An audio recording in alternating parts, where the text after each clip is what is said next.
Isko Moreno Domagosa. Maraming salamat sa ating mga parole officer. Magandang umaga. Pasensya na kayo, hindi ako masyado maglalagay ng parole ngayong Pasko. Kaya ano muna tayo, tipid-tipid muna. Meron pa rin tayo. But sa mga bata, baka malito kayo. Iba yung parole officer sa parole sa Pasko. But anyway, I would like to greet our beloved Vice Mayor Chief.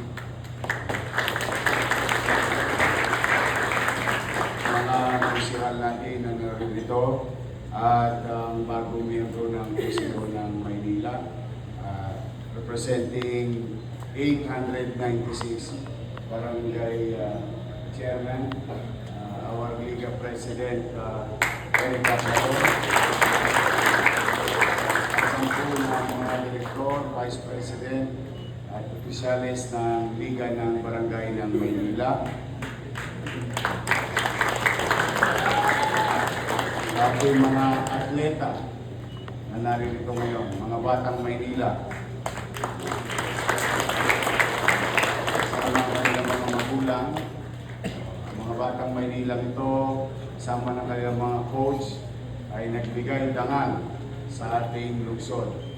As you all know, sa ating mga parole officer, last year, sumali rin ng Maynila 2024. Ang nakuwang medalya sa and we are number 84 ranking in the entire country. Sad to say. But through the leadership of Director Bailey Bangunista,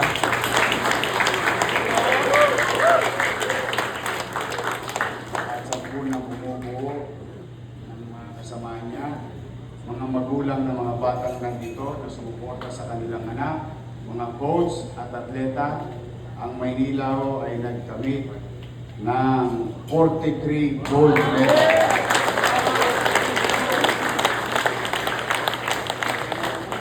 That's 4,200% of growth. From number 84, we are now number 5.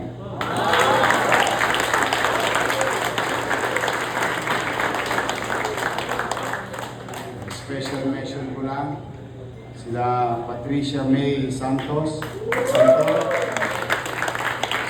gold medal.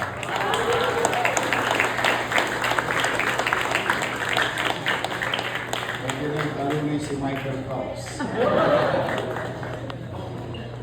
May 6 gold medal na, may 1 silver pa, record breaker pa ng 50 meters.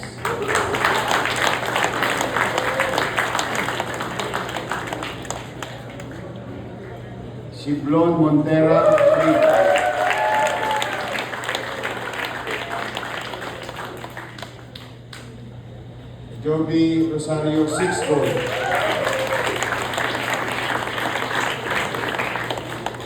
Maria Lynette Libranda, 3 relay gold. Kakakas dito ay mga medalya from silver, bronze, and gold. Congratulations. Mga bata, gusto niyo ba magdo?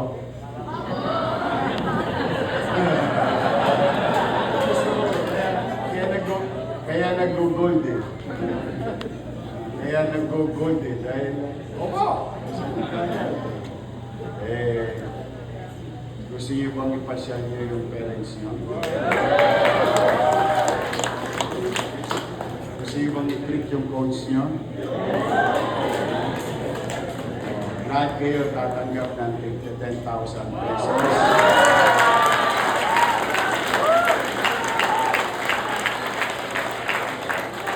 10,000 pesos sa gold, 5,000 pesos sa silver, 5,000 pesos sa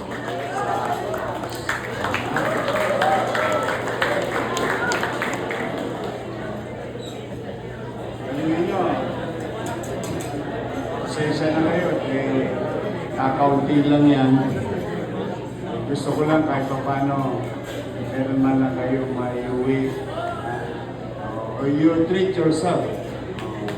After all those hard work, buyat pagod, practice, and so on and so forth. Sa aking mga kapwa-empleyado, palakpakan natin ang ating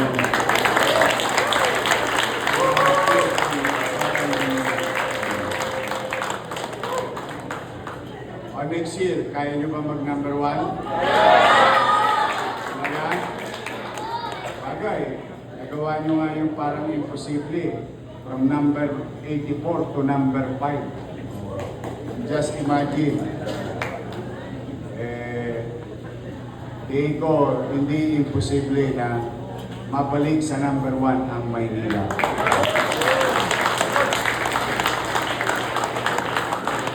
Through the guidance of your parents and your coach, and with your dedication, tingin ko, next year, matatali natin. There is always room for improvement. And to top it all, importante nakauwi kayong ligtas at malusog. So, mag-iingat kayo. Ha? I love you.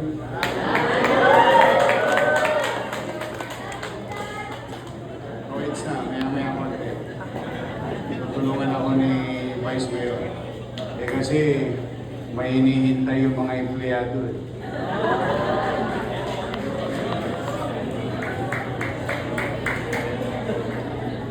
Alam nyo, sa mga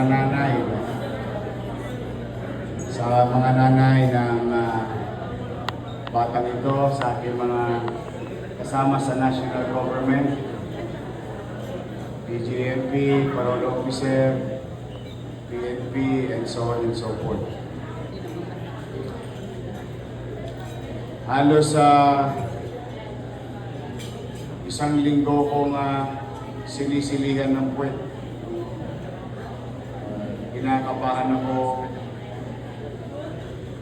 dahil siyempre kalagitnaan na ng Nobyembre, Disyembre, alam naman natin na may inaasahan na mga empleyado. Ang problema, a week ago, ang layo pa ng pangarap natin para makamit yung marapat lamang sa ating mga empleyado ng lungsod. Kaya kabado ko. Buti nga nakapagpasweldo ng Biyernes. But be that as it may, as I have always said, God will provide. Do your best, and God will take care of the rest.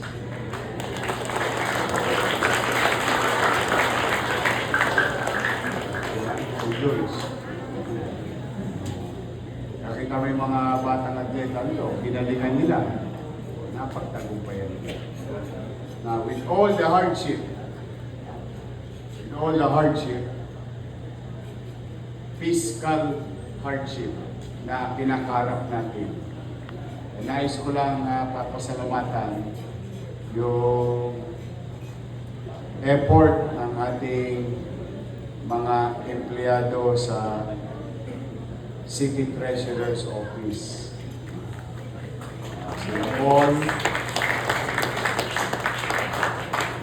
sa City Assessor, sila Atty. Chris, sa Business Permit, si Director Levy, sa ating City Administrator, na si Warte Quintos. At iba pang ahensya na nagsikap mapunan yung ating obligasyon. Now, salamat naman sa Diyos dahil sa effort ng ating mga empleyado at maraming salamat sa Manila's taxpayer na tumugon sa ating panawagan. Magandang umaga sa ating mga empleyado ng lungsod ng Maynila, partikular na yung mga regular at permanent. Today is November 17. This morning, na-achieve natin yung ating obligasyon, and that's why I ordered Attorney Paul Vega of our City Treasurer's Office to release this afternoon 317,014,291 pesos .84. 317 million pesos worth of year-end bonus.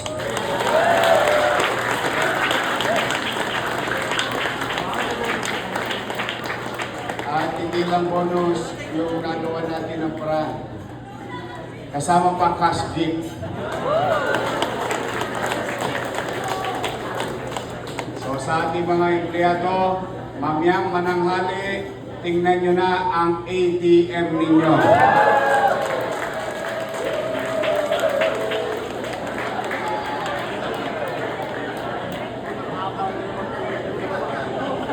Ngayon, kung hindi pa kayo settled with your ATM because some of you are bago, maaari na kayo magpunta sa cash division para kunin ang inyong cheque. Ready na po mamayang tanghali.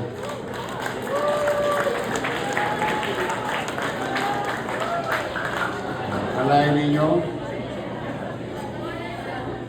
noong isang linggo, nalulungkot na ako eh. Sabi ko, paano kayo bibigay ang bonus ng mga empleyado?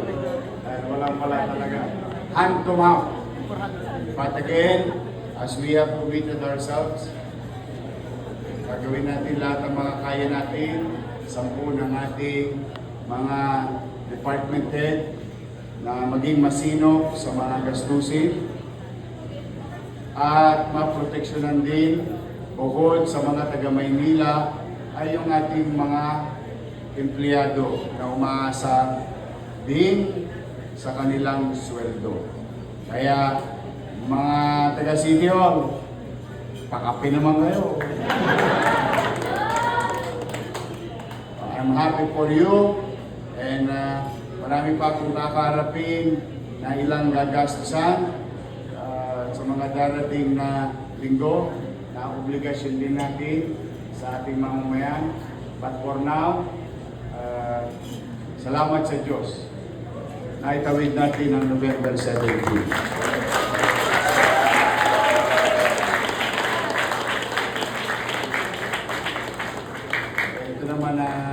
Pakiusap ko sa inyo, ang taong bayan pupunta sa City Hall. 2 bagay lang yan. Magbabayad ng buwis o may kakailanganin sa opisina natin. Kaya, ikayat ko kayo na lagi niyong papahalagahan ang mamamayang dumadako sa City Hall. Whether they're paying their taxes or may mga pangangailangan sila, please, create excess staff para na sa ganoon maibsan, masolusyonan yung kinakaharap nilang problema kapag pumunta sila sa Manila City Hall. For now, at least nakaraos tayo sa ating mga atleta. Nagkakasunod-sunod na muli ilang awards ang tinanggap natin last week. PhilHealth, DOH, MSW. Muli na naman kinikilala ang lungsod ng Maynila. Muli na naman kinikilala ang tayo bilang isang Batang Maynila. And I always wanted you to be proud of that. We as Batang Maynila. So, good luck sa ating mga trabaho. Mga bata, walang sopa. Walang pasok, pero ano kayo? Online. Mag-online kayo. Online kayo mamaya, online kayo bukas. Sa inyo, mga kapwa ko empleyado, mag-iingat kayo. Lagi tayong ngingiti, kahit na maraming problema. May awa ang Diyos, ay makakaraos din tayo. Another week for us, another challenging week for us. Hopefully, makaraos tayo na maayos hanggang sa matapos ang December 31, 2025. And hopefully, there will be brighter days for us, each and every one of us, the people and the government for 2026. Magandang umaga at pagpalain nawa kayo. Manila!